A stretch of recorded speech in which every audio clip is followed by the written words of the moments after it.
I'll start this by telling you an actual story. I was a very impatient child, and my mom always used to tell me that the only time, probably for a few minutes, that you would sit still was when your grandmother would tell you a story.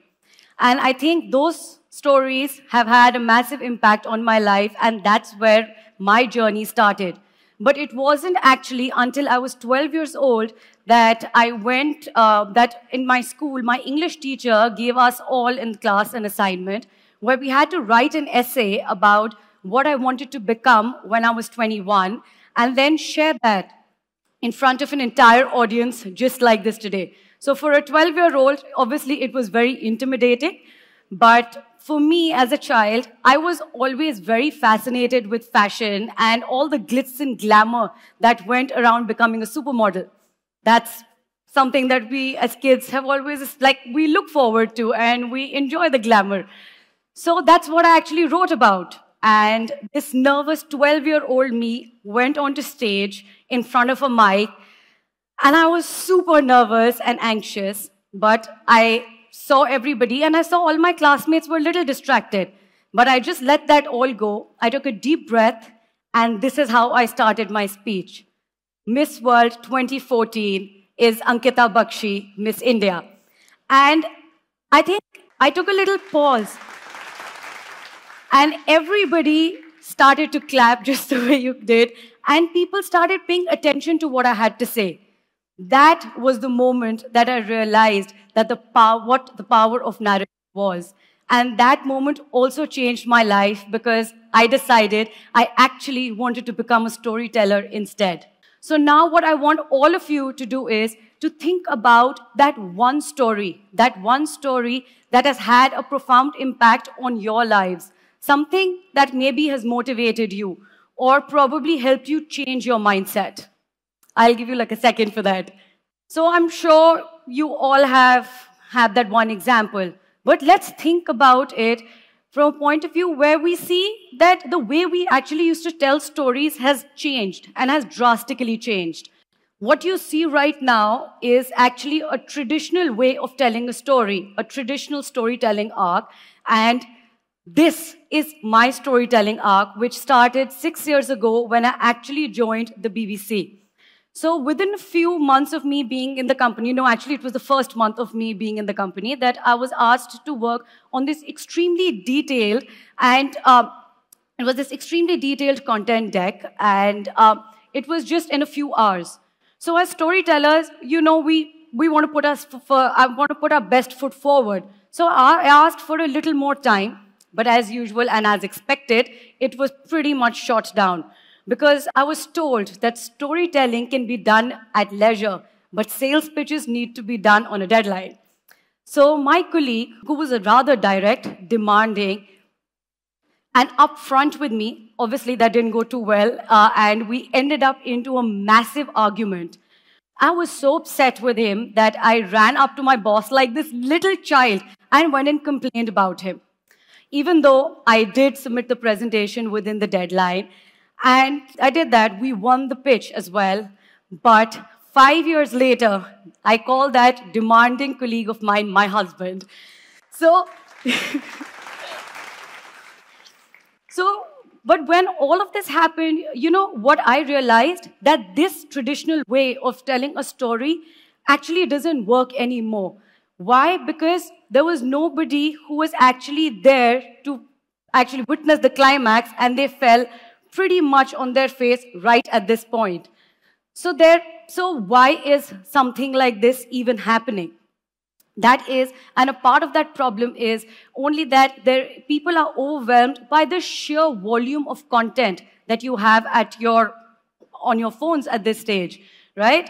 And also, that is one of the main aspects and the main problems that we are facing too.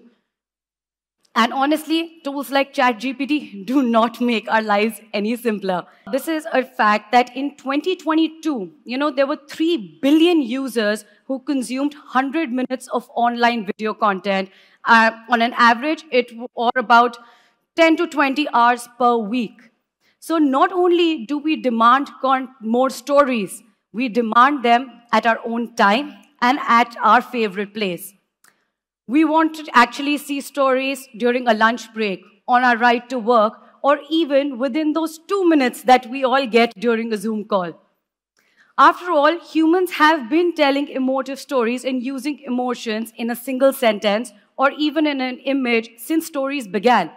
And as simple as Mr. Hemingway makes it seem for all of us, trust me, every story is different because each story is more complex than the other.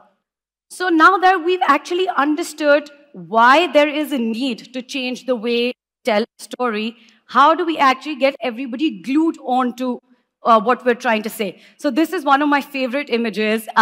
It basically is this cone that you've put on a person and you're trying to tell them, that's the only way you can keep them from looking away from their phone for just 2 seconds. But what I'm going to do is I'm actually going to try and grab your attention with this video that I'm going to play. It was a recent campaign that I did for a client, and I will elaborate on it just in about 2 minutes. The road less traveled has always proven more fulfilling for me. I try to seek out the unexplored, far away from the familiar, discovering gems hidden in plain sight. And Uttarakhand is a treasure trove of such places. There is Kosani, so called the Switzerland of India. Its glorious hills hide wonderful surprises at every turn. Like the warm embrace of some of its finest weaves. To the awe and wonder you feel on witnessing the architectural marvels at the Baijnath temples. And delightful little villages, the ever so welcoming people and their charming homesteads. Pandakholi is another hidden gem. The journey up to this temple is incredible to say the least.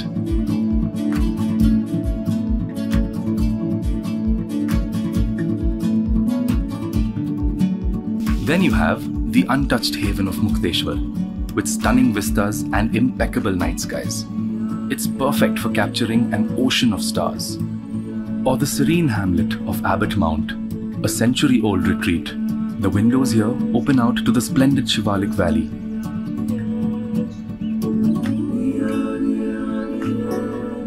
And if you're looking to unleash the artist within you, a day with the Epan artisans of Almora and the skilled Likhai craftspeople will reignite a passion like never before.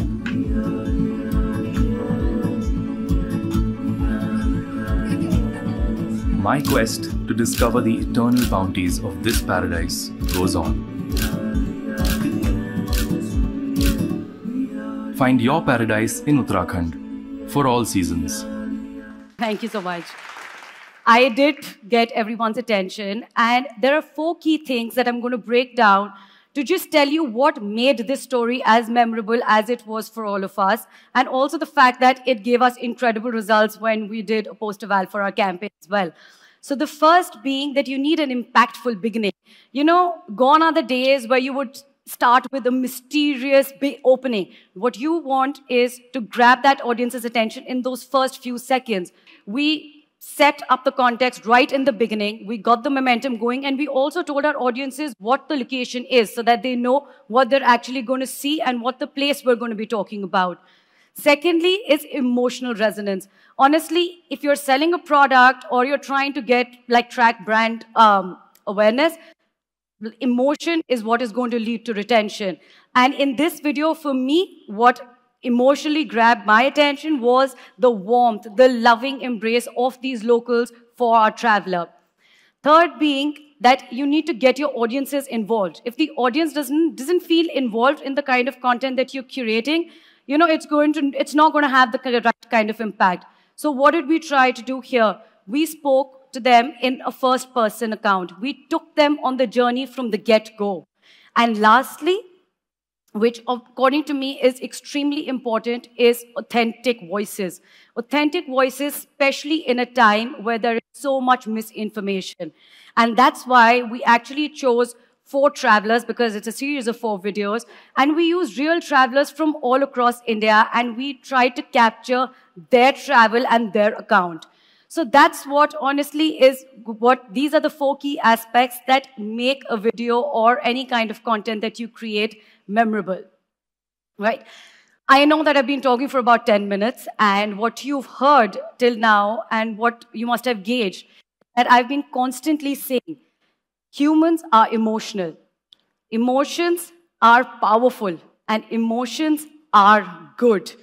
So I'm going to explain this through an example, okay? I am not really good at American football, and I don't really know much about it. But this person that you see is Eli Manning and his brother, Peyton Manning, right? I know about them because these were 2 brothers who were insanely competitive, and they played the same position of quarterbacks in the NFL, right? So in this video that I'm just playing, you were actually seeing Eli look at his brother Peyton break that one record he had over him, which was the number of Super Bowl rings, right? What we did was we tracked this through facial tracking. So we used this technology where we used facial tracking to see what he actually felt. So now what you see is that through this, we realized that the actual emotions were of surprise, anger, and disgust, right? And this technique where we used basically emotion analysis, neurokits, not only made us realize the different emotions one is experiencing, but the intensity of that emotion, because it's that intensity of the emotion which is going to have an actual impact on your memory.